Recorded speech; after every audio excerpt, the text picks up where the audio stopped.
Kilala niyo po si Noah. Anong command ng Lord kay Noah? Build me an ark. At wawakasan ko na ang kasaysayan ng tao. So gumawa si Noah, gano'ng katagal?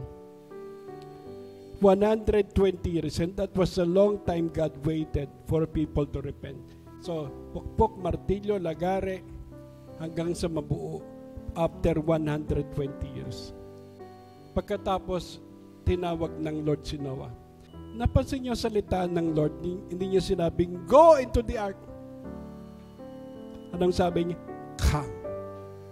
Pag sinabing come, ibig sabihin, nandun na si Lord. Halika kayo, pasok na, tara na, mag-party na tayo. Huwag kayo dyan sa labas. Kasi sa labas, parurusan ay wala ako dyan. Puro kapahamakan ang mararanasan dyan. Nandito ako sa loob, pasok na mga anak. Dali mo mga pamilya mo, dali mo mga mahal mo sa buhay. At sapagkat nandito na ako. Nauna na si Lord sa ark. All the while, He was outside the ark while they were working. Pero pa nung matapos na, pumasok na si Lord.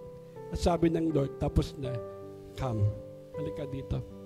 Alam niyo sabi ng Lord sa atin in the future? Come. Naganap na, come. Tara! Come over. At ito po yung challenge sa bawat isa. Kung wala pa po kayo kay Kristo, you haven't come to Jesus Christ. Pwedeng nasa church ka, pwedeng kaibigan mo yung pastor, kamag-anak mo yung pastor, pwedeng nakikinig ka ng Word of God, pero wala ka pa talaga kay Kristo. At nasa labas ka, abutan ka ng judgment. Kaya po, come, tanggapin mo si Kristo, isurrender mo buhay mo kay Lord. Amen?